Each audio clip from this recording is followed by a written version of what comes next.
Antifašizam u zraku, osjeća se ono miluj majku. I svi su u strahu, osjeti se svuda, opet za reširom Evrope. Noće punim da prođe, budi svjetlo u mraku. No pasaran, jaran, no pasaran. Edo, пред да дојдам овде, ја слушав повторно Но пасаран. И во неа се зборува и за стравот. И Но пасаран е еден од главните слогови на шарената револуција. Кој е тој што нема да пројде? Кој е тој што Но пасаран? Pa No pasaran je taj slogan u biti iz španjolske još revolucije, znači, koji je korišten još prije Drugog svjetskog rata. I u biti je to neki, to je neki antifa slogan. Ja sam antifašist, što ne znači da sam komunist, meni je komunizam sranje, inače. Ja mislim da je antifašizam dio ljudskosti, dio koji nas izdvaja od životinja, ljude od životinja. Tako da u biti No pasaran, htio sam napraviti neku takvu pjesmu u ovim vremenima u kojima se fašizam i nacionalizam dižu globalno. Znači, to više nije samo naš balkanski problem, to postaje evropski problem, to je svjetski problem, i premalo mi je u tom momentu, a i sada mi isto, premalo ljudi koji otvoreno se protive nacionalizmu i mržnji, znači, i širenju dezinformacija i svega toga. Tako da, No pasaran mi je nekako bio lijek za mene samog i za neke prijatelje kojima je očito pasala ta stvar, pa su me zvali i rekli su mi da hvala ti i tako. Зошто мислиш дека има се помалку артисти кои што пишуваат на таа тема, кои што творат на таа тема? Boje se, nije to do artista, boje se ljudi pričati o tome, jer kad ti dođe na vlast nacionalna stranka, znači da ta stranka odmah ima i pare koje dijeli svim udrugama, organizacijama i svemu tome, ta stranka odmah kontrolira većinom i policiju, ta stranka odmah sve radi, ima apsolutnu kontrolu i onda se ljudi boje, jednostavno ne žele zagorčati sami sebi život sa takvim istupima. Što ja mislim da nije baš pametno, znaš, jer ako stavljamo probleme ispod tepiha, ti problemi ne bježe nigdje i samo će rast. Или е одговорност на еден... Tako je, odgovornost, malo su neodgovorni. Tako. И овде во Македонија се поретко има такви артисти кои што творат на таа тема. Ti se pridruži na šareната revolucija, dojde ovdje za podrška? Došli smo snimati emisiju, ali podržavam šarenu revoluciju jer mislim da stvarno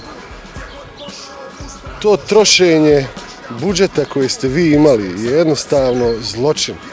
Ja mislim da kod vas u vašoj zemlji, ja ne bi trebao pričati kao prvo o vašoj zemlji jer ja ne živim tu, ali stvarno mislim da je to jedan zločin jer takve neke pare skucat na takve stvari, mislim, koje su pretjerivanje i to svaki će čovjek reći, bez obzira da li on Albanac, Srbin, Makedonac, šta god je. Misliš na spomenicite? Pa da, to je stvarno jedno zaduživanje koje je bilo totalno nepotrebno, koje se moglo usmjeriti na toliko bitnijih stvari i potrebnih stvari, razumiješ?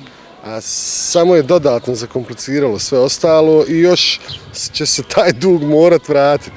Znači, bez obzira da li vi šarali ili ne šarali te spomenike i to sve, dug te pare će se morat vratiti, razumijete? I u tome je problem. Ja mislim da ljudi koji su odobrili to, ja mislim da bi oni trebali snositi ogromnu odgovornost. I političke stranke koje su stajale iza tih ljudi.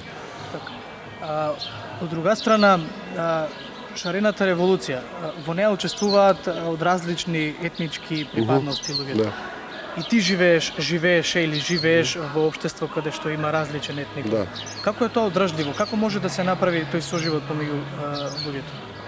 Бидејќи и ти пишуваше и твоите дела говорат за тие друшtvени аномалии. Ja cijeli život živim u društvima koja su izmiješana, manje više.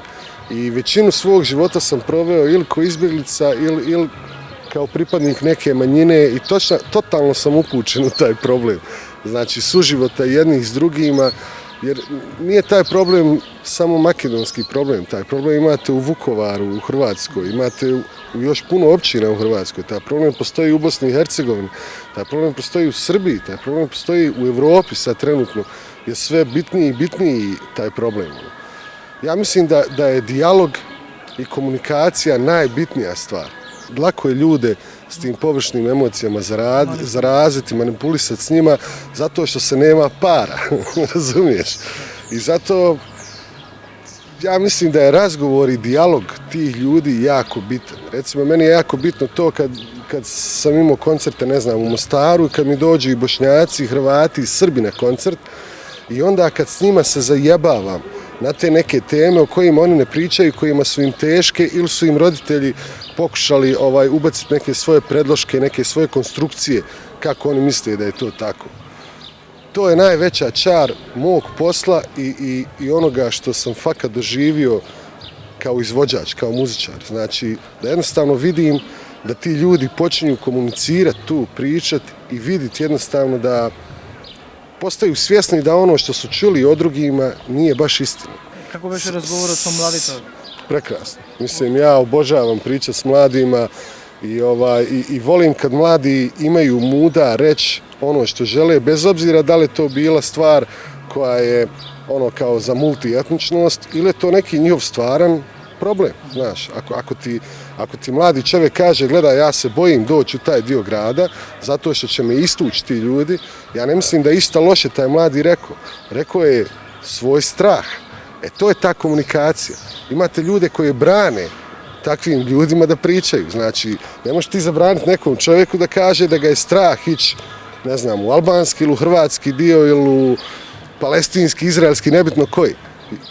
Ljudi moraju se znati izraziti, mora im se dopustiti da kažu svoje strahove. A kada leži pravičната odgovornost pоради stравот кај тие луѓе? Prosti, nisam razumio. Pojedinačna odgovornost. Не, права одговорност. Каде може да се најде права одговорност? Де je odgovor u tome? Ko je kriv za to? Ko je kriv za to? Pa ima puno krivaca. Mislim, krivo je cijelo društvo koje probleme stavlja ispod tepiha, znaš. Ako sam ja pripadnik te nacionalne sredine i ako ja sam na televiziji te nacionalne sredine i ako forsiram, ko što svi to rade, svi forsiraju, znači samo vijesti u kojima su oni žrtve, naravno da će to dijete imati osjećaj žrtve i da će misliti da će njega ubiti tamo neko kada on tamo dođe nešto, razumiješ? Te stvari se, mislim, ima i tu krivice, ima krivice isto i u idiotima. Znači, svako društvo ima idiote, nemate loše nacije, loše narode, loše religije. Imate postotak idiota u određenom trenutku u sklopu te nacije, koji dobiju pažnju ili ne dobiju pažnju. Kod nas svi idioti dobijaju pažnju, bez obzira da li se on zvao Šešelj ili se on zvao, ne znam, Hasanbegović ili se on zvao ovaj ili se on zvao onaj. Svi ljudi koji su desnica, koji mrze druge ljude, ne da ih mrze, koji imaju svoje stavove koji su zatvorenički stavovi. Hoću reći, zatvaraš sam sebe. Znači, mi se nećemo miješati s vama. I mi trebamo imati naš zid ovdje oko nas, jer vi ste loši za nas. To ne postoji, to je takva izmišljotina da je to nevjerovatno.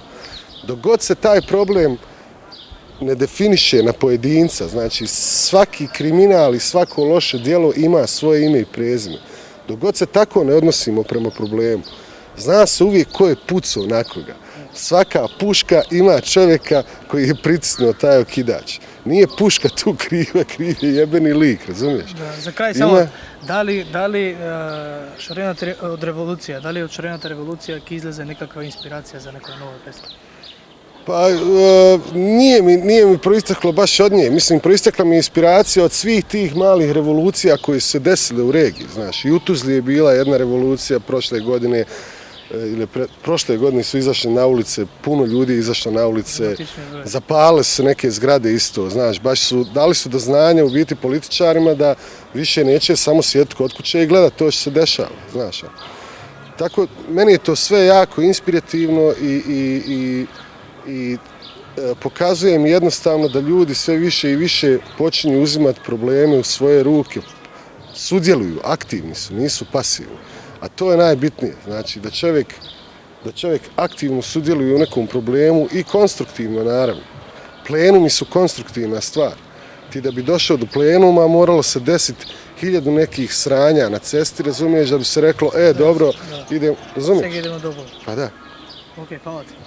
Hvala vama, pozdrav.